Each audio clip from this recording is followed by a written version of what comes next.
بسم الله الرحمن الرحيم ألف لام ميم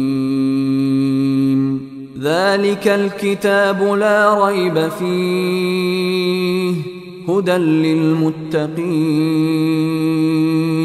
الذين يؤمنون بالغيب ويقيمون الصلاة ومما رزقناهم ينفقون والذين يؤمنون بما أنزل إليك وما أنزل من قبلك وبالآخرة هم يوقنون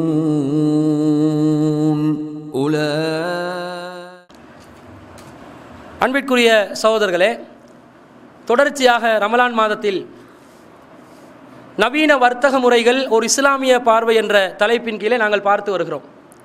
இன்றைய தினம் இஸ்லாமிய வங்கி முறைகள் ஓர் ஆய்வு என்ற தலைப்பின் கீழே சில செய்திகளை நாங்கள் கூறலாம் என நினைக்கிறோம். தற்போது இலங்கையில் மற்றும் பல வெளிநாடுகளில் இஸ்லாமிய வங்கி முறை என்ற பெயரில் ஒரு வங்கி முறை அறிமுகப்படுத்தப்பட்டு வருகிறது. எந்த அளவுக்கு இந்த வங்கி முறை இஸ்லாமிய ஷரியத் வங்கிகள், ஷரியா பேங்க் என்ற பெயரில் எந்த அளவுக்கு வங்கிகள் பல்கி பெருகி இருக்குதுன்னு சொன்னால், கிட்டத்தட்ட 50க்கும் மேற்பட்ட நாடுகளில் இஸ்லாமிய வங்கி முறைகள் நடைமுறையில் இருப்பதை நாங்கள் பார்க்கிறோம். சவுதியில் கூட சவுதி அபிவிருத்தி வங்கி என்ற பெயரில் இயங்குகிறார், இஸ்லாமிய அபிவிருத்தி வங்கி என்ற பெயரில் இயங்குகிறார்கள். துபையில் துபை இஸ்லாமிய வங்கி என்ற பெயரில் இயங்குகிறார்கள். குவைத் நாட்டை எடுத்துக்கொண்டீங்கன்னு சொன்னால் குவைத் ஃபைனான்ஸ் ஹவுஸ் என்ற பெயரில் இந்த இஸ்லாமிய வங்கி முறை என்ன செய்கிறாங்க, நடைமுறைப்படுத்தி கொண்டு வர்றாங்க. அதே போல் மத்திய கிழக்கு நாடுகளை தாண்டி ஐரோப்பிய நாடுகளையும் இன்றைக்கு இஸ்லாமிய வங்கி முறையை ஆதரிக்கிறாங்க. அமெரிக்காவில் மாத்திரம் 9 வங்கிகள், சுவிட்சர்லாண்டில் 3 வங்கிகள், பிரான்ஸில் 3 வங்கி, ஜெர்மன், கனடா, அல்ஜீரியா, ஆஸ்திரேலியா, இந்த எல்லா நாடுகளிலையும் இஸ்லாமிய வங்கி முறை என்பது ஆரம்பமாக இருப்பதை நாங்கள் பார்க்கிறோம். இலங்கையை நீங்கள் எடுத்துக்கொண்டீங்கன்னு சொன்னால் 1999ஆம் ஆண்டில் இலங்கைக்கு இஸ்லாமிய வங்கி அறிமுகமாகுது. அமானா முதலீடு வங்கி என்ற பெயரில், முதலீட்டு நிறுவனம் என்ற பெயரில் ஒரு இஸ்லாமிய வங்கி முறை 1999ஆம் ஆண்டில் இலங்கையிலே ஆரம்பமாகுது. அது மட்டுமல்லாமல் முஸ்லீம் கொமர்ஷியல் பேங்க்னு ஒரு பேங்க் இருக்குது. அது கம்ப்ளீட்டாக டிக்ளேர் பண்ணுவோம், வட்டிக்கு நாங்கள் கொடுப்போம் எடுப்போம் என்று.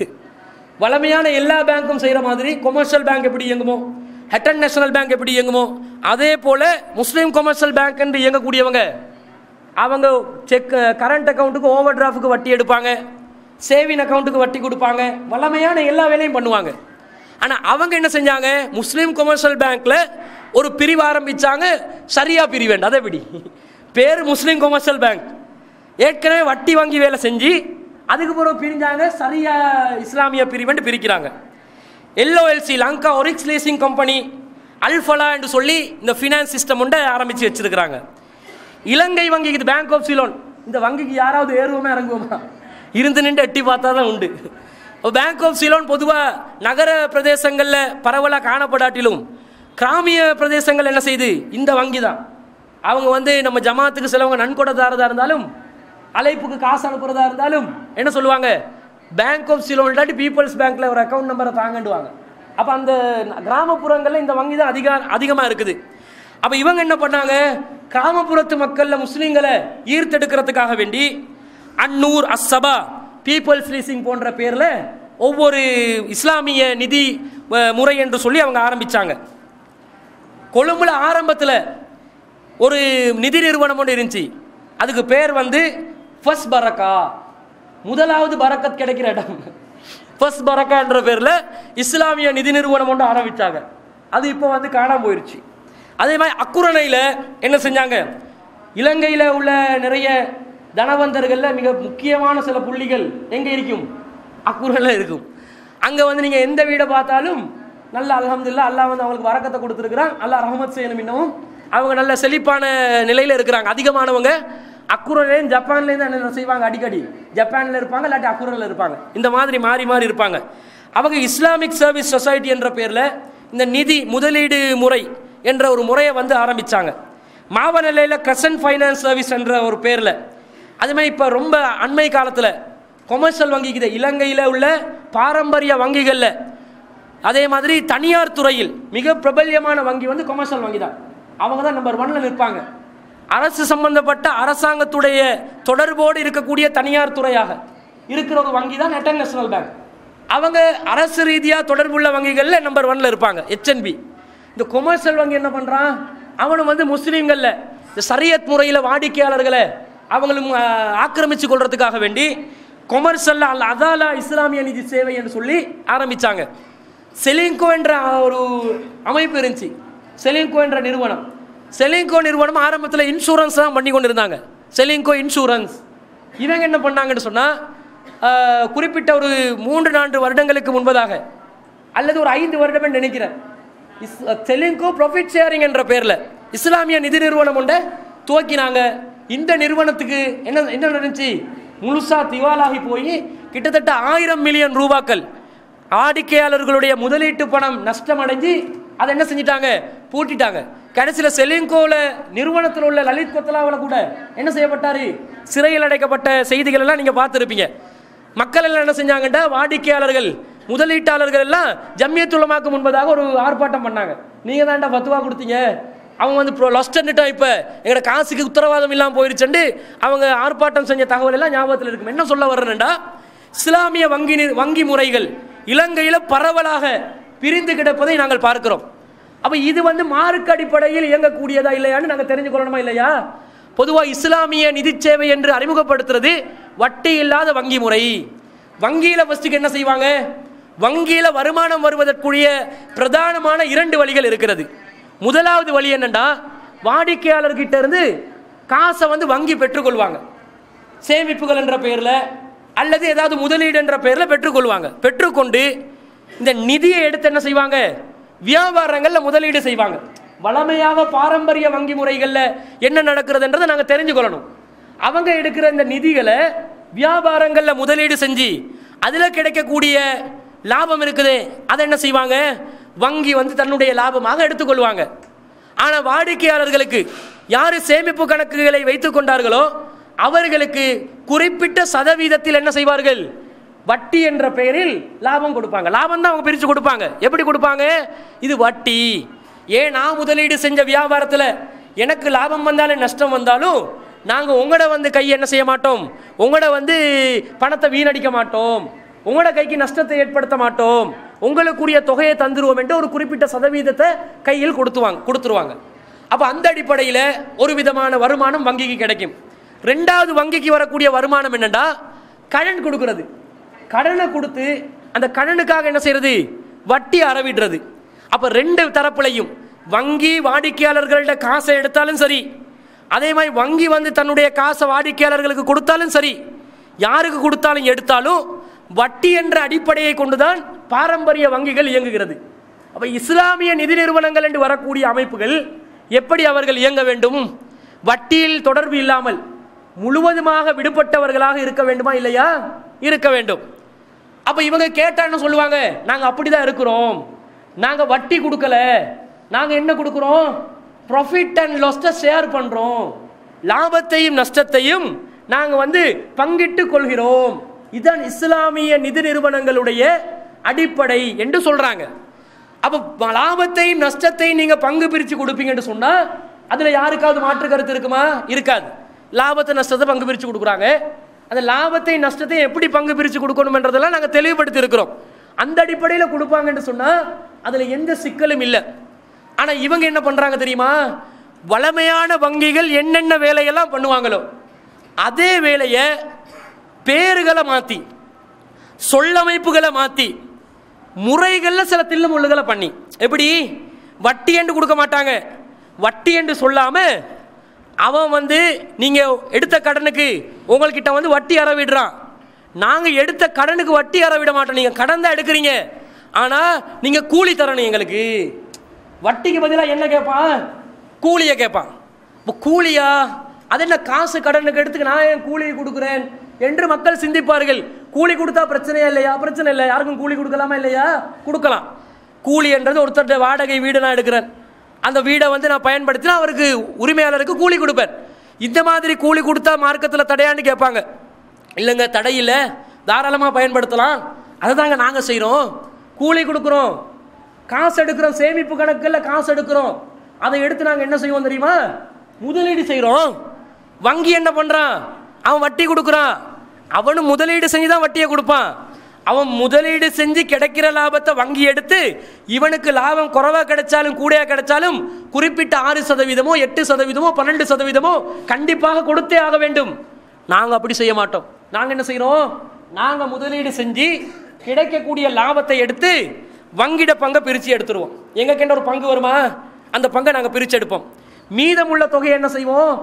யாரெல்லாம் வாடிக்கையாளர்கள் சேமிப்பு கணக்குகளில் காசு வச்சாங்களோ அவங்கள வந்து நாங்கள் தனித்தனியாக பிரித்து பார்ப்போம். அவங்களோட முதலீட்டு தொகை எவ்வளவு என்பதை பிரித்து பார்த்து அவர்களுக்கு அதில் அவங்களோட லாப பங்கை நாங்கள் என்ன செஞ்சிருவோம்?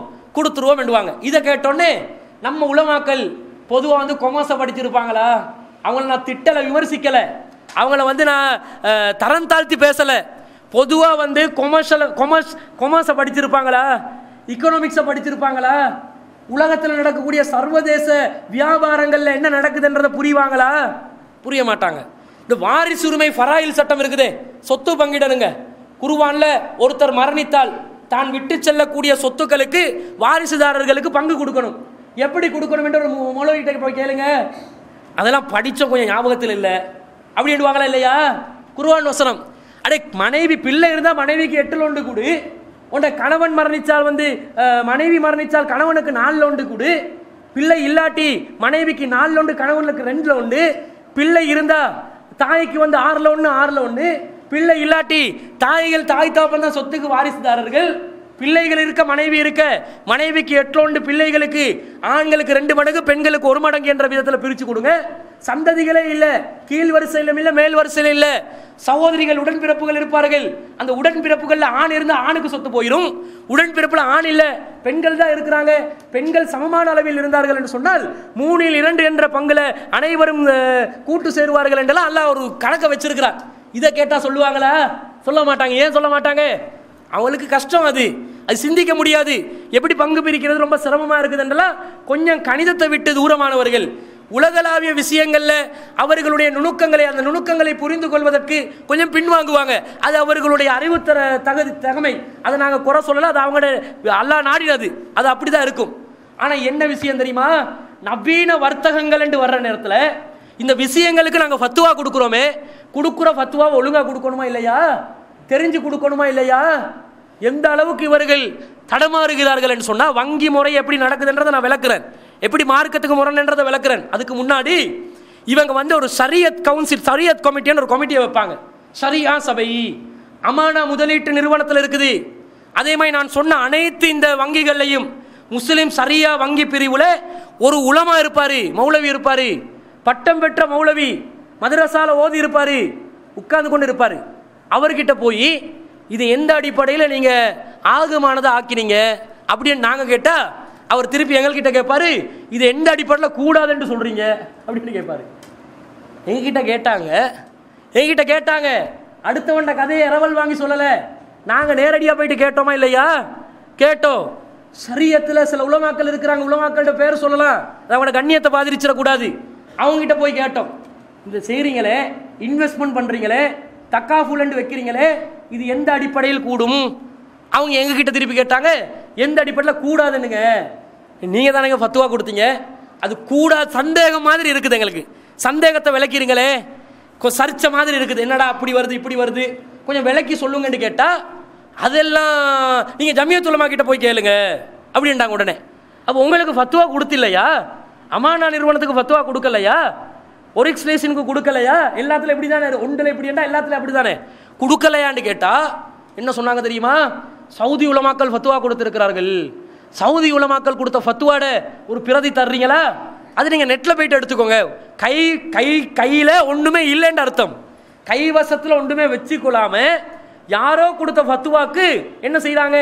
பதில் சொல்லி கொண்டு இருக்கிறார்கள். அப்போ கேட்டோம், சரி நாங்கள் போய் அந்த ஜமியத் உலமா கிட்ட ஃபத்துவா எடுக்கிறோம், பிரச்சனை கிடையாது, உங்ககிட்ட இல்லைன்றதை டிக்ளேர் பண்ணுங்க. அதுவும் சொல்ல முடியாது. சரி, அவங்கள்ட்ட கதை முடிஞ்சா ஜமியத் உலமா அந்த இக்குதே பீர் பாஷா என்ன இந்த மரதான ரோட்டில் இருக்குதே ஒராபி பாஷாவில் அங்கே போய்ட்டு பழைய இப்போ வந்து மாளிகாவத்தை பக்கத்துக்கு வர்றாங்க, நம்மளோட ரொம்ப க்ளோஸ் ஆகுறாங்க. இந்த பக்கத்துக்கு இந்த மாளிகாவத்தில் அந்த தியேட்டர் ஒன்றுக்கு பக்கத்தில் இஸ்லாமிக் சென்டருக்கு பக்கத்துக்கு வர்றாங்க. இன்ஷா அல்லாஹ் நல்ல நல்ல க்ளோஸ் ஆகினா அப்படி ஏகத்துவம் போயிட்டு சேர்ந்துச்சுன்னு சொன்னால் இலங்கை மக்களுக்கு வந்து சத்தியத்தை பின்பற்றுறதுக்கு லேசாக போகும். இவங்க கிட்ட போயிட்டு கேட்டால் அதில் வந்து போயிட்டு ஏறினா ஹலால் ஹராம் பிரிவுன்ற ஒரு பிரிவிக்குது. நீங்கள் அந்த ஜம்மியத்துலமா ஆரம்ப கட்டிடத்துக்கு போயிட்டு பார்த்தீங்கன்னு வைங்க, இப்போ எங்கள்கிட்ட தலைமையகத்தை வச்சிருக்கிறோம் நாங்கள். தொழுற இடம் தான் அதிகமாக இருக்கும், தொழுற இடம் அதிகமாக இருக்கும். ஆஃபீஸ் அலுவலகம் வந்து சின்னதாக இருக்குமா இல்லையா? ஆஃபீஸ் வந்து சின்னதாக தான் இருக்கும் மேலே. அது இப்போ தான் கொஞ்சம் டெவலப் பண்ணி மேலே எடுத்துருக்குறோம். அவங்கள போனால் தொழுற இடத்த தொழுவேன்னு தொழுகையை பற்றி தௌஹீத்வாதிகள் தொழாதவன் போல் பேசுவாங்க, தொழுகைக்கு கரிசனை காட்டாதவன் போல் பேசுவாங்க. ஆனால் அவங்கள்ட நீங்கள் நிறுவனத்தில் போய் தொழுற இடத்த பார்த்தீங்கன்னு வைங்க, முசல்லாவை ஒரு கக்குசுக்கு பக்கத்தில் சின்ன ஒரு ரூமை வச்சிருக்கிறாங்க தொலை. மசூரா ரூமை பார்த்தா மிகப்பெரிய ஒரு ஹால், இப்படி மசூரா ரூம். அதில் எல்லாருக்கும் வளமையாக ஒவ்வொரு சேர் தான் போடுவாங்க. அவங்கள ஒவ்வொருத்தருக்கு 2 சேர் போட்டு வச்சுக்கிறாங்க. ஒரு சைஸில் உட்காரலவே பிளாஸ்டிக் சேரில் விழுந்து அந்த அளவுக்கு வசதி வாய்ப்பெல்லாம் செட் பண்ணி வச்சிருக்கிறாங்க. சரி, அல்ஹம்துலில்லாஹ், அது அவங்களோட விருப்பம். இப்போ என்ன கேட்டோம், நீங்கள் வந்து இப்படி பண்ணுறீங்களே ஃபத்துவா கொஞ்சம் தரையிலுமா? ஹலால் ஹராம் டிவிஷனில் கேட்டால் அதில் ஒருத்தர் சொன்னாருங்க, அல்லாஹ் மீது ஆணையாக சொன்னார், நாங்கள் இப்போ தான் ஆய்வு செஞ்சு கொண்டிருக்கிறோம் அப்படியே சொன்னாங்க. எங்களுக்கு சொன்னாங்க, வேற ஆக்களுக்கு இல்லை. இந்த நானும் இன்னும் 2 சகோதரர்கள் இருந்தோம், இப்போ தான் ஆய்வு செஞ்சு கொண்டு இருக்கிறோம். அல்ஹம்துலில்லாஹ். அப்போ உங்களோட பேரை சொல்லி ஃபத்துவா வந்ததா சொல்கிறாங்களே, அது வந்து அவ்வளோதான். அப்போ இவங்களை வச்சு தான் என்ன பண்ணுறாங்க, சில பிரபல்யங்களை வச்சிருக்கிறாங்க. பிரபல்யங்களை பாருங்கள் எப்படி பிரபல்யங்கள்டா, இவங்க இது அமானா இன்வெஸ்ட்மெண்ட்டை இணையதளத்திலேருந்து எடுத்தது. அதில் இண்டிபெண்டன்ட் சரியா சூப்பர்வைசரி கவுன்சில் வச்சிருக்கிறாங்க. இவங்க சுதந்திரமானவர்கள், யாருக்கும் வந்து என்ன செய்ய மாட்டாங்க, டிபெண்ட் ஆக மாட்டாங்க, சுதந்திரமாக நாங்கள் இயங்குகிறோம். அதில் ஃபர்ஸ்ட்டுக்கு இருக்கிறாரு டாக்டர் முகமது இம்ரான் அஷ்ரஃப் உஸ்மானி, சேர்மன் சரியா சூப்பர்வைசரி கவுன்சில். இவர் பாகிஸ்தானில் உள்ள ஆளு. இலங்கையில் எவனுக்காவது கொடுக்கல் வாங்கல சந்தேகம் வந்தா எங்கே போகணும், இவரை தேடி கராச்சிக்கு போகணும்.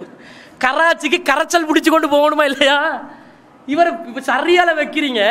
இவன் நிதி நிறுவனத்துக்கு ஒரு கன்செப்ட் வச்சிருக்காங்க, ஸ்டாண்டர்ட் இருக்குமா இல்லையா? ஸ்டாண்டர்ட் வச்சிருப்பாங்க.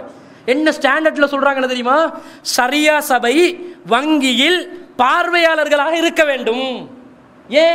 எவனுக்கு சந்தேகம் வந்துட்டு வைங்க, அதை கிளியர் பண்ணணுமா இல்லையா? கிளியர் பண்றதுக்கு பார்வையாளர் இருக்கணும். 2வது, எதுக்கு சரியா சபை? அங்க சரியா சபையை வைத்து கணக்கு வழக்கு இன்வெஸ்ட்மெண்ட்டுக்கு முதலீட்டுக்கு போட்டாங்களே, போட்ட முதலீடு தொகை இவங்களோட தொகை என்ன, கிடைச்ச லாபம் என்ன, இவங்களுக்கு போக வேண்டிய பங்கு என்ன என்பதை கவனித்து பார்க்க வேண்டும். வட்டி போயிடக்கூடாதே. இவங்களோட இன்வெஸ்ட்மெண்ட்டை விட கூடுதலாக லாபம் போனா வட்டி ஆகிருமே. அவர்களுடைய முதலீடு தொகைக்கு எது லாபமோ அதானே பெற்றுக்கொள்ளணும். அப்போ அது கூடக்கூடாது, குறையக்கூடாதுன்றது கண்காணிக்க எந்தெந்த துறைகளில் முதலீடு செய்யப்படுகிறது. இவங்க ஒயிட் லிஸ்டட் கம்பெனி லிஸ்ட் ஒன்று வச்சிருப்பாங்க. ஒயிட் லிஸ்டட் கம்பெனி அது வந்து ஹலாலான முறையில் வியாபாரம் செய்யக்கூடிய நிறுவனங்களுடைய ஒரு பட்டியல். அந்த பட்டியலை வெப்சைட்ஸில் தேடி பார்த்தா கிடைக்கதே இல்லை, கேட்டாலும் கொடுக்க மாட்டாங்க. ஏன்? அது நாங்கள் வியாபாரம் பண்ணுற ஆக்கலாம் இல்லையா அப்படின்ட்டுவாங்க. உங்களுக்கெல்லாம் காட்டலாது பயம், எவனாவது இங்கால போய்ட்டு இன்வெஸ்ட்மெண்ட் பண்ணிட்டான்டா பேங்க் மூடுற வருமா இல்லையா, அதையும் கொடுக்க மாட்டாங்க. இவங்ககிட்ட பொறுப்பு என்ன தெரியுமா? நீங்கள் யார் ஒயிட் லிஸ்டட் கம்பெனின்னு தெரிந்திருக்க வேண்டும். அவர்கள் செய்கிற வியாபாரத்துறை சரியா இல்லையான்னு பார்க்க வேண்டும். மார்க்கத்துக்கு உகந்ததா இல்லையா என்பதை கண்காணிக்க வேண்டும். அதுக்கு உஸ்மானிய வச்சா, உஸ்மானி எங்க இருக்கிறாரு? பாகிஸ்தான்ல இருக்கிறாரு. எப்படி தேடுறது? இவர் யாரு தெரியுமா? உஸ்மானி. அவரை பத்தி சொல்லப்படுது பாருங்க. ஏற்கனவே ஒரு வழக்கு போயிட்டு கொண்டு தான் இருக்குது. 2வது போட்டுருவாங்களோ தெரியாது, என்றால் அவனோட இணையதளத்திலிருந்து எடுத்து சொல்றோம். அதுல யார் இவரு? இவரை பாருங்க. Serve as Sharia scholar for UN bank and HSBC. இவர் HSBCலையும் சரியா ஸ்காலராம். Hong Kong and Shanghai banking corporation ஒன்று வச்சிருக்கிறானே, அதுல சரியா ஸ்காலர் இவர் தானா? ஹாங்காங் அண்ட் சங்காய்காரன் வந்து மார்க் அடிப்படையில் செய்வானா? அவன் இவங்களோட ஸ்டாண்டர்ட்ல அடுத்த ஸ்டாண்டர்ட் என்னன்னு சொன்னா, முதலீட்டு வகைகள் எந்த வகையிலும் கலப்படமாக கூடாது, பாரம்பரிய வங்கி முறைகளோட கலப்படமாக கூடாது. இவங்க முதலீட்டு இடங்கள் துறைகள் வேறுபட்டதாக இருக்க வேண்டும். ஏண்டா அவன் வந்து ஹராமான ஒரு துறையில முதலீடு செய்யலாம், ஹராமான துறையில முதலீடு செஞ்சு அதுல இருந்து வட்டியை பெறலாம். அது முஸ்லிம் வாடிக்கையாளர்களுக்கு கொடுக்கலாமா, முதலீட்டாளர்களுக்கு கொடுக்கலாமா? கொடுக்க கூடாது. அப்படி கொடுத்தா என்ன நிலைமை? இவர்கள் வந்து ஹராத்தை தவிர்த்து தானே இஸ்லாமிய முறைக்கு வராங்க. இவ்வளவு பேங்க் இருக்கத்தக்கன புதுசா நீ 99ல் 2000ல் 2005ல் 10ல் உருவாக்கின பேங்கை தேடி ஏன் வர்றான்? உன்னை விட அவன் மேலதான் நம்பிக்கை கூட. அவனுக்கு பரம்பரையா பேங்க் பண்றான். இன்டர்நேஷனல் பேங்க் எல்லாம் ஆரம்ப காலத்தில் காலனித்துவ யுகத்துல எல்லாம் அந்த பேங்க் இருக்குது. அந்த அளவுக்கு பாரம்பரிய வங்கி அது. அந்த வங்கிகள் எல்லாம் விட்டு உங்ககிட்ட ஏன் வர்றான்? இஸ்லாம் என்ற ஒரு பேருக்காக வேண்டி, ஷரியத் என்ற பேருக்காக வேண்டி. அப்படி வந்தா எவ்வளவு கவனமா அதை செஞ்சிடணும். முதலீடு கலப்படமாகாம வைக்கணுமா இல்லையா? இல்ல, அவங்க வேற வேற நிறுவனங்களையும் ஸ்காலரா இருப்பாங்க. எப்படி கலப்படமாகுதுன்றதை ரெண்டாவதா சொல்றேன் பாருங்க. இது வந்து போர்ட் ஆஃப் டைரக்டர்ஸ். இதெல்லாம் அமானா இன்வெஸ்ட்மெண்ட் இணையதளத்தில் இருக்கக்கூடிய தகவல்கள். போர்ட் ஆஃப் டைரக்டர்ஸ்ல முதலாவது ஒருத்தர் இருக்கிறாரு, உஸ்மான் காசிம் என்று சேர்மன். நம்ம நாட்டை சேர்ந்தவர். இங்க இருந்து அவர் என்ன பண்றாரு? அவர் முதலீடு செய்கிறாரு. அவர் இன்னொரு கம்பெனி நடத்துறாரு. அதுல ஒரு மிகப்பெரிய முதலீட்டாளர் அதிபராக இருக்கிறாரு. அந்த கம்பெனியோட பேர் நமக்கு தேவையில்லை. ரெண்டாவது டிப்யூட்டி சேர்மன் நான் எக்ஸிகியூட்டிவ் நான் இண்டிபெண்டன்ட் டைரக்டராக தையீப் அக்பர் அலி என்ற ஒருத்தர் இருக்கிறார். தையீப் அக்பர் அலி. இந்த தையீப் அக்பர் அலி என்றவர் யார் தெரியுமா? அவர் தான் டிப்யூட்டி சேர்மன். இவரை பத்தி சொல்றாங்க. இதே அமானா இணையதளம் சொல்லுது, Tayyib Akbar Ali is senior director of Akbar brothers limited. Akbar brothers தெரியுமா? மாக்கார் இதெல்லாம் பண்றாங்களே, அக்பர் பிரதர்ஸ் தேலை எக்ஸ்போர்ட் பண்ற ஆக்கள் இவங்க தான். இந்த அக்பர் இந்த கம்பெனி யாருங்க? ஷியாக்காரனா இல்லையா? அக்பர் பிரதர்ஸ் வந்து போராபாயா இல்லையா? போராபாய்ங்க. டிரெக்டர் யாரு? டிப்யூட்டி டைரக்டர் சேர்மன் போராபாய். ஷியாக்காரனை வச்சு நீ ஷியாக்கார முதலீட்டு செஞ்சா வட்டியை பார்ப்பானா? அவனை பொறுத்தளவில் அவனுக்கு குருவானே முழுமையான குருவான் இது இல்லைண்டுவான். ஷியாக்காரன். ஷியாவை பத்தி விளங்கினீங்களா? ஆரம்பத்தில் ஒரு 7 நாளைக்கு சொன்னாரு. ஷியாக்காரன் ஒருத்த முதலீடு செய்யறான், கலப்படம் வருதா? அவன் கொள்கையில வந்து உறுதியானிட்டு ஹலாலரத்தை பேணுவானா? அவன் தொகையை கூட்டுறதுக்கு முயற்சி செய்வானா? ஷியாக்கள். அடுத்தது பாருங்க, யாரு வந்து இவங்களுக்கு டிரெக்டர்ஸா வர்றாங்கன்னு பாருங்க. இன்னொரு டைரக்டர் நான் எக்ஸிகியூட்டிவ் இண்டிபெண்டன்ட் டைரக்டராக மிஸ்டர் ரஜீவ் நந்தலால் த்விவேதி என்று சொல்லி, த்விவேதி அவருடைய பேரே கஷ்டமா இருக்குது, ரஜீவ் நந்தலால் த்விவேதி. இவர் யார் தெரியுமா? CDC eagle கேள்விப்பட்டிருக்கிறீங்களா? கம்பெனி தெருல இருக்குமே, அவரோட ஹெட் ஆஃபீஸ் வச்சிருந்தா. இப்போ கொஞ்சம் லாஸ்ட்ல போகுது. சிடிசி ஈகல் என்றது ஒரு இன்சூரன்ஸ் கம்பெனி. அதுல சிஇஓ அவர் தான் பெரியவர். Mister Rajeev Nandlal Dwivedi is currently the CEO of Eagle investment limited. Eagle investment என்ற பேர்ல ஈகல் என்று சொல்லி சிடிசி ஈகல் இன்சூரன்ஸ் காரன் இன்வெஸ்ட்மெண்ட் நடத்துறான். அதுல டைரக்டர், அதுல பெரியவன் தான் இதுல டைரக்டர். அப்ப என்ன டைரக்டர் என்ன அர்த்தம்? அமானா முதலீட்டு நிறுவனத்துல காசு கூடுதலா யாரு போட்டிருக்கிறா? காசு போட்டு இருக்கக்கூடிய முதலாளிமார்கள்ல இவங்களும் ஆக்கள். இவங்களெல்லாம் வட்டி அடிப்படையாக வச்சு எடுப்பானா? லாபம் வந்தா போதும் என்று நிற்பானா? இப்படி இருக்கிறாங்க. அதே போல கலப்படங்களை பாருங்க. இன்னொரு நான் எக்ஸிகியூட்டிவ் இண்டிபெண்டன்ட் டைரக்டராக ஹர்ஷ அமரசேகர் இருக்கிறாரு. அவர் நிறைய சிஐசி ஹோல்டிங்ஸ், இன்னும் பழைய கீல்ஸ் ஃபுட் ப்ராடக்ட்ஸ், இன்னும் எக்ஸ்போ லங்கா ஹோல்டிங்ஸ், இந்த எல்லாத்துலையும் டைரக்டராக இருக்கக்கூடிய ஆக்கள். இவங்களை வச்சு ஒரு நிறுவனத்தை தொடங்கி இருக்கிறாங்க. இவங்களோட சரியா போர்டு வேற இருக்குது. சரியா போர்டில் வேற ரிஷி முஃப்தியும் இருக்கிறார். அவர் இருப்பாரு? அவர் இல்லாமல் இருப்பாரா? அவர் இருக்கிறாரு. இவர் இந்த சரியால அஷேக் எம்எம்ஏ முபாரக், அஷேக் முஃப்தி எம்ஐஎம் ரிஸ்வி, இவங்க எல்லாம் ஹசன் கலீம் யாரெல்லாம் இருக்கிறாங்க. இந்த ரிஸ்வி முஃப்தி இன்னொரு சிறப்பம்சம் என்ன தெரியுமா? அவர் இலங்கையில் 365 நாள்ல 60 நாள் இலங்கையில் இருக்கவே மாட்டார். அவர் போயிட்டு கேளுங்க, எங்கண்டு இந்தியாவில் பெங்களூர்ல இருப்பாரு, அல்லது ஆஸ்திரேலியாவில் இருப்பாரு, அல்லது ஜப்பான்ல இருப்பாரு, அல்லது யூகேல இருப்பாரு. இப்படி இலங்கையில உள்ள நாட்கள்ல ஏன் இவங்களை பத்தியெல்லாம் சொல்ல வேண்டி வருதுண்டா, இஸ்லாமிய நிதி நிறுவனம், இஸ்லாமிய வங்கி முறை என்று நீங்க அறிமுகப்படுத்தி உங்களோட போர்ட் மேனேஜ்மெண்ட் ஸ்ட்ரக்சர் எப்படி இருக்குது? கலப்படம். அதுல எல்லாமே போச்சு. அப்ப நீங்க செய்யற வர்த்தக முறைகள் சரியா வருமா? சந்தேகத்தை எழுப்புமா இல்லையா? சந்தேகத்தை எழுப்புது. இவங்க 4 விதமான வர்த்தக முறைகள் முக்கியமாக செய்யறாங்க, நிறைய செய்யறாங்க. 11-12 முறைகள் இருக்குது. மிக முக்கியமான அடிப்படையான வங்கி முறைகள், வர்த்தக முறைகளாக 4 செய்வாங்க. அதுல ஒன்னுட பேரு முதாரபா. முதாரபா என்று சொல்லக்கூடிய ஒரு வழிமுறை. 2வது முஷாரகா, 3வது முராபஹா, 4வது இஜாரா. இந்த 4 வழிமுறையை செய்வாங்க. ஒவ்வொன்றா நாங்கள் பார்க்கணும் எப்படி செய்கிறாங்கன்னு. முதாரபா என்று சொல்லக்கூடிய இந்த வழிமுறை இது என்னது என்பதை முதலில் பார்க்க வேண்டும். இந்த முதாரபா என்றது லர்ப் என்று சொல்லக்கூடிய ஒரு வார்த்தையிலிருந்து வரக்கூடிய ஒரு வார்த்தை. லர்ப் என்று சொன்னால் அல்லாஹ் குர்ஆனில் சொல்லி காட்டுற 2வது அத்தியாயத்தில் 273வது வசனத்தில் லில் ஃபுகரா இல்லதீன உஹ்சிரு ஃபீ சபீலில்லாஹ், சதகா யாருக்கு போய் சேரணும் என்று சொன்னால் அல்லாஹ்வுடைய பாதையில் யார் தங்களை அர்ப்பணித்துக் கொண்டிருக்கிறார்களோ அவர்களுக்காகத்தான் சதகா போய் சேர வேண்டும். லா யஸ்ததிஊன லர்பன் ஃபில் அர்லி, அவர்களுக்கு லா யஸ்ததிஊன் சக்தி இருக்காது, லர்பன் ஃபில் அர்லி பூமியில் பயணம் செய்து உழைப்பதற்கு சக்தி இருக்காது, வாய்ப்பு இருக்காது. ஏனென்றால் அவர்கள் அல்லாஹ்வுடைய பாதையில் என்ன செஞ்சிருப்பாங்க, முழுமையாக தங்களை அர்ப்பணித்துக் கொண்டிருக்கிற காரணத்தினால வியாபாரம் செய்ய, முதலீடு செய்ய, வர்த்தகம் செய்ய அவர்களுக்கு டைம் இருக்காது, நேரம் இருக்காது, பணம் இருக்காது, வசதி இருக்காது. அல்லாஹ் சொல்றான் இங்கெல்லாம் லர்பன் ஃபில் அர்ல்ன்றான் அல்லாஹ், பூமியில பிரயாணம் செஞ்சு வியாபாரம் செய்யறது, இதுதான் லர்ப் என்றது. இந்த லர்பில் இருந்து வந்தது தான் முதாரபா என்று சொல்லக்கூடிய இந்த வழிமுறை. முதாரபால என்ன பண்றாங்க தெரியுமா, ஒருத்தர் அவருடைய நிதியை இஸ்லாமிய வங்கியில முதலீடு செய்யணும்.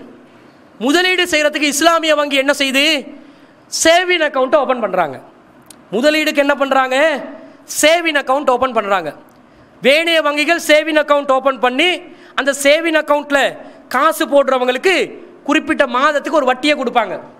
இவங்க சொல்றாங்க நீங்க உங்களோட காசை எங்களோட சேவிங் அக்கௌண்ட்ல போடுங்க, நாங்க என்ன செய்வோம், இந்த காசை எடுத்து நாங்க வியாபாரங்கள்ல முதலீடு செய்வோம். வியாபாரங்கள்ல முதலீடு செஞ்சு அதில் வரக்கூடிய லாபத்தையும் நஷ்டத்தையும் வங்கியும் நீங்களும் என்ன செஞ்சிருவோம், பிரித்து கொண்டுருவோம் என்று சொல்லுவாங்க.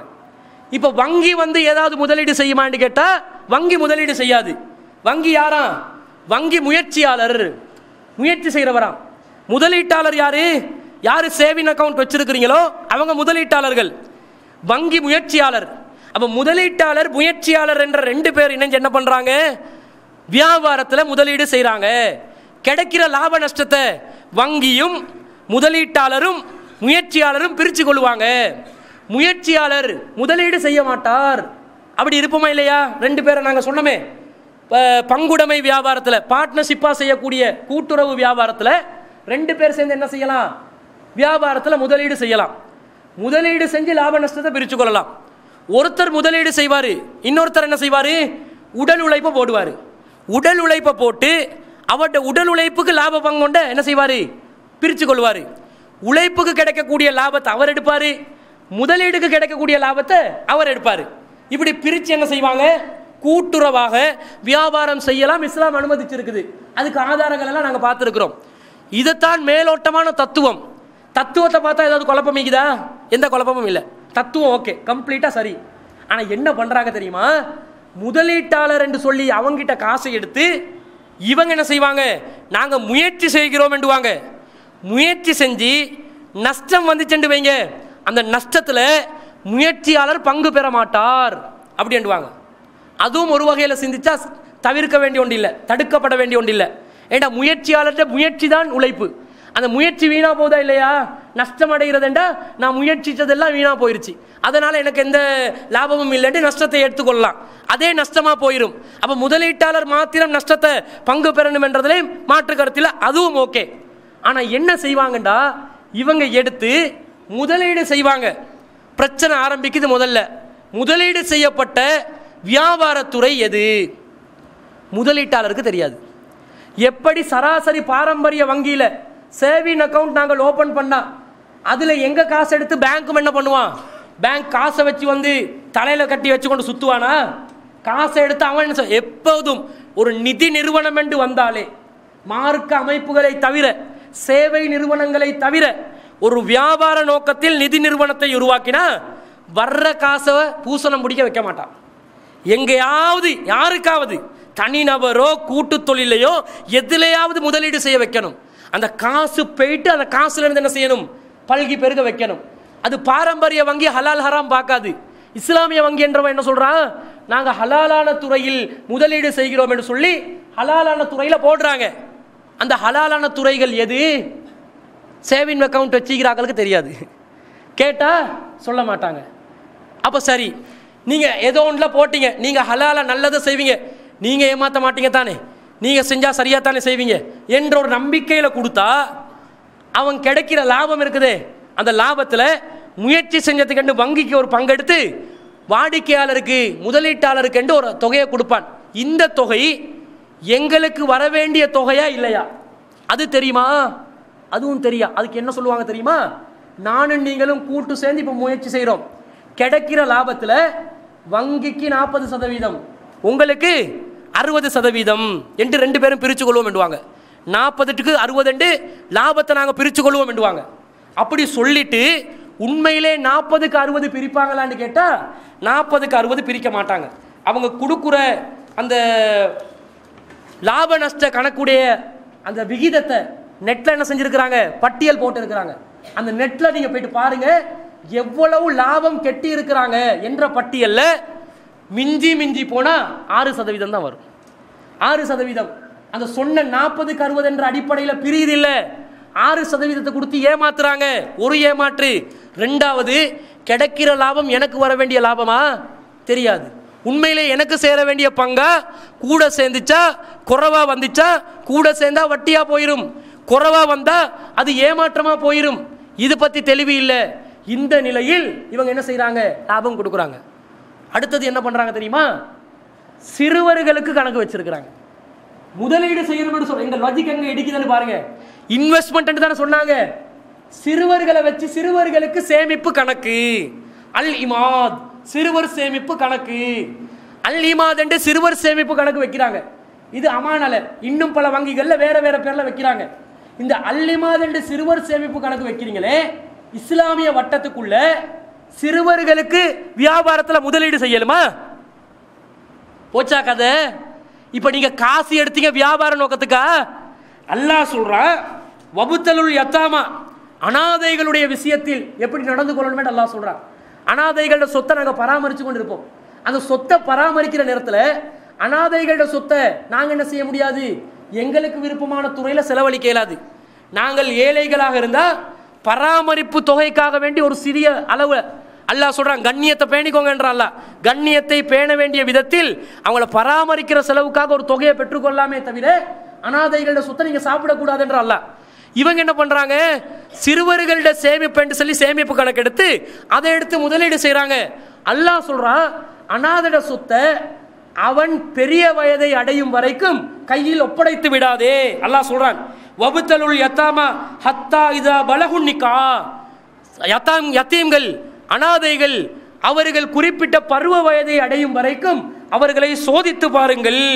ஃபைன் ஆனஸ்தும் மின்ஹும் ருசுதன் ஃபதுஃபஉ இலைஹிம் அம்வாலஹும், அவர்களை ஒரு வழியில நீங்க கண்டிங்கண்டா, இப்ப இவங்களோட கையில சொத்தை ஒப்படைக்கலாம், புரிந்துணர்வு இருக்குது, அண்டர்ஸ்டாண்டிங் இருக்குது, நல்லது கெட்டது யோசிக்கிற அறிவு இருக்குதுன்றது புரிந்தால் அப்போது என்ன செய்யுங்கள், ஃபதுஃபஉ அம்பா இலைஹிம் அம்வாலஹும், அவர்களுடைய சொத்தை அவங்களோட கையில கொடுங்கன்றான். இப்ப சிறுவர்களுடைய சொத்தை கொண்டு வந்து முதலீடு செய்கிறோம் என்ற பெயர்ல சிறுவர்களுக்கு லாபம் கொடுக்குறீங்களே, சிறுவர்கள் எப்படி வியாபாரத்தில் பங்குதாரர் ஆக்குறது, சிறுவர்கள் ஆக்கியலுமா? அப்ப இதுல இருந்து என்ன விளங்குது, நீங்க முதலீடு செய்யல, நீங்க ஏனைய வங்கிகள் போல சேமிப்பு கணக்குகளை தான் வைத்திருக்கிறீர்கள். இதுதான் விளங்குது. எந்த ஒரு தீர்மானம் பார்க்கிற சரியத் சபை இல்லை, முதலீடு துறை இல்லை, காசுக்கு சொந்தக்காரரை ரப்புல் மால் என்று அழைப்பார்கள். ரப்புல் மால் நிதிக்கு சொந்தக்காரர், முதலீட்டுக்கு சொந்தக்காரர், அவருக்கு லாப நட்ட விவரம் தெரியாது, ஒண்ணுமே தெரியாத நிலையில் வியாபாரம் செஞ்சு கொடுக்கிறோம் என்ற பெயர்ல கிட்டத்தட்ட 6%, 7% என்ற ஒரு சேமிப்பு கணக்குகளில் எதை வட்டியா கொடுப்பானோ அதை தானே வட்டியா கொடுக்குறீங்க. நீங்க லாபம் என்று கொடுக்குறீங்க, எங்க நஷ்டத்தை இதுவரைக்கும் எப்பயாச்சும் நீங்க கேள்விப்பட்டு இருக்கிறீங்களா? ஏதாவது சேமிப்பு கணக்குல சேமிப்பு கணக்குக்கு நஷ்டம் என்று ஏதாவது கழிச்சிருக்கிறானா? இஸ்லாமிய நிதி நிறுவனம் நஷ்டம் என்ற பேர்ல கழிச்சிருக்கிறானா? என்ன ஒப்பந்தம்? நஷ்டம் வந்தாலும் கழிக்கப்பட வேண்டும். நஷ்டத்தை கழிக்கணுமா இல்லையா? லாபம் வேண்டு மாதம் மாதம் கொடுத்தீங்க, நஷ்டம் வேண்டு கழிச்சிங்களா? கழிக்கல. அடுத்தது சேவிங் அக்கௌண்ட் என்னங்க, என் கையில கார்டு இருக்குது, கார்டு வேற அறிமுகப்படுத்தி இருக்கிறாங்க. இப்ப card, debit card, credit card எல்லாம் இருக்குது. டெபிட் கார்டு எடுங்களே, சேவிங் அக்கௌண்ட்டுக்கு கொடுப்பான். இந்த கார்டை நான் அடிச்சா எந்த டைம்ல என்ன செய்யலாம், காசு எடுக்கலாம். ஏண்ட கணக்கு சேமிப்பு கணக்கு, என் கையில கார்டை தர்றான். என்ன அர்த்தம்? நீங்க விரும்பின நேரத்தில் கார்டு அடிச்சு காசு எடுக்கலுமே அர்த்தம். நான் முதலீடு செஞ்சேன்டா என்ன எப்படி இருக்கணும்? அது நீங்க ஒருத்தரோட பார்ட்னராகி பிசினஸ் பண்றீங்க, நீங்க கேட்குற டைம்ல அவன் காசு தருவானா? முதலீட கையில தருவானா? தரமாட்டான்.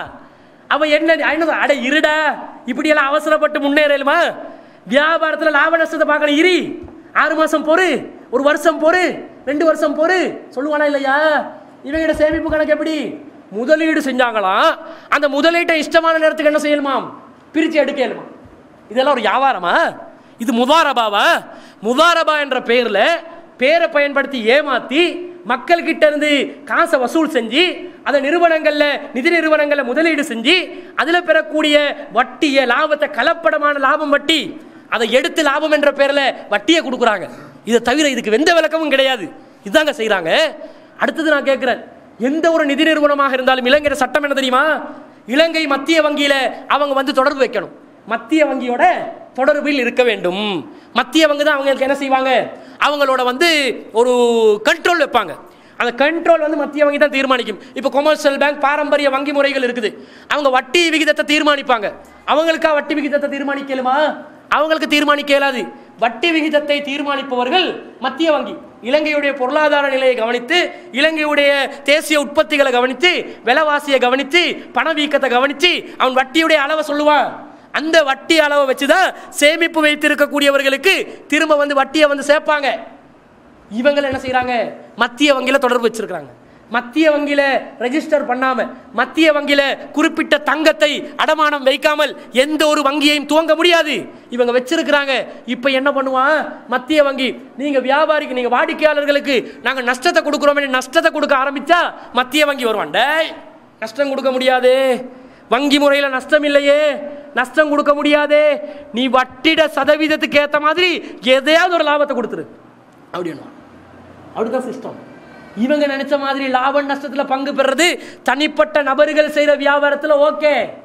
எதுல ஓகே இல்லை, இது எதுல சரி வராது? மத்திய வங்கியோட வைக்கக்கூடிய தொடர்புல நஷ்டம் வந்தா கொடுப்போம் என்றதை மத்திய வங்கி அங்கீகரிக்காது. நீ லாபம் என்ற பேர்ல எதையாவது கொடு, வாடிக்கையாளர்களை ஏமாற்றி விடாதே. உடனே பேங்கை மூடிடுவான். நீ பங்க் எல்லா வாடிக்கையாளர்களுடைய கணக்கை பார்த்து பேங்குடைய இருக்கக்கூடிய சொத்து அசட் எல்லாத்தையும் அபகரித்து உடனடியாக என்ன செஞ்சிருவான்? அரசாங்கம் வாடிக்கையாளர்களுக்கு சேர வேண்டிய கணக்கு கொடுத்துருவானே தவிர இப்படியெல்லாம் ஏமாத்த இயலாது. அப்ப என்ன பண்றாங்க? தனிப்பட்ட முறையில் 2 பேர் சேர்ந்து முலாரபா செஞ்சா செய்யுங்க. அந்த முலாரபாக்கு இஸ்லாத்துல அனுமதி இருக்குது. என்ன துறை என்று விளங்கும், எதுல முதலீடு செய்யப்படுது என்று விளங்கும், நாங்க எதுல முதலீடு செஞ்சிருக்கிறோம் அதுல ப்ரொசஸ் என்னென்று விளங்கும், அதுல லாபத்தொகை என்னென்று தீர்மானிக்கப்படும், அதுல ஏண்ட பங்கு என்று தெளிவா விளங்கும். அந்த அடிப்படையில் செய்கின்ற வியாபாரமாக இருந்தால் தாராளமாக உங்களுக்கு முலாரபா கூடும். இவங்க செய்யற முலாரபா இஸ்லாத்துக்கும் இவர்களுக்கும் வெகு தூரம் என்பதை நாங்கள் புரிந்து கொள்ள வேண்டும். அடுத்ததா என்ன பண்றாங்கன்னா, முராபஹா என்ற பேர்ல இவங்க ஒரு ஒப்பந்தத்தை பண்றாங்க. முராபஹா என்று சொன்னா அதுக்கு நாங்க சோட்டா சொல்றதா இருந்தா கடன் கொடுக்கிறது. வங்கிட முதல் வேலை என்னது? இன்வெஸ்ட்மெண்ட் பண்ணி லாபம் எடுத்து வாடிக்கையாளர்களுக்கு வட்டி கொடுக்கிறது. அதுதான் இவங்க முலாரபா என்ற பேர்ல செய்யறாங்க. 2வது வங்கிட வேலை என்ன? வாடிக்கையாளர்களுக்கு கடன் கொடுத்து, யாரு வர்றாங்களோ கஸ்டமருக்கு கடன் கொடுத்து அவங்க கிட்ட இருந்து வட்டியை அறவிடுறது 2வது வேலை. இந்த வேலையை இஸ்லாமிய வங்கிகள் முராபஹா என்ற பேர்ல செய்யறாங்க. முராபஹா என்றா என்ன விளக்கம்? ஒரு பொருளுக்கு விலையை தெளிவுபடுத்தி, அதனுடைய லாபத்தை தெளிவுபடுத்தி, இவ்வளவுதான் கொள்வனவு விலை, இவ்வளவுதான் லாபம் என்பதை தெளிவுபடுத்தி விற்பனை செய்கின்ற வியாபாரம் தான் முராபஹா என்ற வியாபாரம். இந்த வியாபாரத்தை இஸ்லாம் வந்து என்ன செய்யுது? அனுமதிக்குது. எப்படி அனுமதிக்குது? நீங்க ஒரு பொருளை விற்கிறீங்க, அவங்க கேட்குறான் இதுக்கு உனக்கு எத்தனடா லாபம், எவ்வளோ காஸ்ட் ஆகிச்சு, உங்களுக்கு தெளிவுபடுத்தி என்ன செய்யலாம்? இதுதான் என் கொள்வனவு விலை, அடக்க விலை இவ்வளவு, இந்த அளவுக்கு லாபம் வச்சிருக்கிற, நீ வேணுமெடா விரும்பினா வாங்கு சொல்லி விற்கலாம். இது முராபஹா. இந்த சிஸ்டத்தை கன்செப்ட் எல்லாம் சரி, கன்செப்டை சரியா கொண்டு வந்து இவங்க வேறொரு இடத்துல இம்ப்ளிமெண்ட் பண்றாங்க பாருங்க, அங்கே எல்லாம் ரோங்கா போகுது. இது 2வது கன்செப்டும் இப்படி பண்ணா ஓகே. என்ன பண்றாங்க தெரியுமா? வாடிக்கையாளர்களுக்கு கடன் கொடுக்குறோம். எப்படி கடன் கொடுக்குறோம்? கடன் கொடுக்குற விதத்தை பாருங்க. எனக்கு ஒரு கார் வாங்கணும்னு வைங்க, அப்படியெல்லாம் தேவையில்லைங்க, நாங்கள் பைக்கில் போயிட்டு வந்துடுவோம். ஒரு உதாரணத்துக்கு ஒரு கார் வாங்குறதா இருந்தால் நான் என்ன செய்வேன்? மிஞ்சி பார்த்தா 1 லட்ச ரூபா கையில் இருக்கும். கார் 1 லட்ச ரூபா எடுக்கலுமா? ஒரு சாதாரண ஒரு மருட்டி ஒன்று எடுக்கிறதா எவ்வளோ போகும்? 60 20 மாட்டே. ஆனால் மறுட்டிக்கே 60ண்டா எட்டாத கடமை போயிடும். அப்போ ஒரு 20 லட்சம் வருது. என் கையில் ஒரு 5 லட்சம் இருக்குதுன்னு வைங்க ஒரு பேச்சுக்கு. அப்போ இன்னும் எத்தனை லட்சம் தேவைப்படுது? 15 லட்சம் தேவை. மறுட்டி கார் வாங்க 15 லட்ச ரூபா தேவை. நான் இப்போ என்ன செய்கிறேன், நான் வந்து கார் சேல்ஸில் போயிட்டு, என்னங்க கார் ஒன்று தாங்க, சரி பாருங்கள் உங்களோட தேவையான வகையில் காரை பாருங்கள், எவ்வளோ விலை? 20 லட்சம். மாடியோ 5 லட்சம் தான் கையில் இருக்குது, ஏதாவது சலுகை பண்ணலுமா? அவன் சொல்கிறான் சரி பரவாயில்ல, மீதமுள்ள 15 லட்சத்தை நீங்கள் என்ன செய்யுங்க, இன்ஸ்டால்மெண்ட் பேமெண்ட்டில் தாங்க. ஆனால் நீங்கள் கெட்டுற அந்த இன்ஸ்டால்மெண்ட் கடனாக கெட்டுறதுனால அதுக்கு என்ன செய்வோம், நாங்கள் வட்டியை போடுவோம். அந்த வட்டியை போட்டு தான் நாங்கள் என்ன செய்வோம், உங்களுக்கு வந்து உங்களோட இன்ஸ்டால்மெண்ட் தவணை முறையில் மீதமுள்ள தொகையை நாங்கள் அறவிடுவோம் என்றாங்க.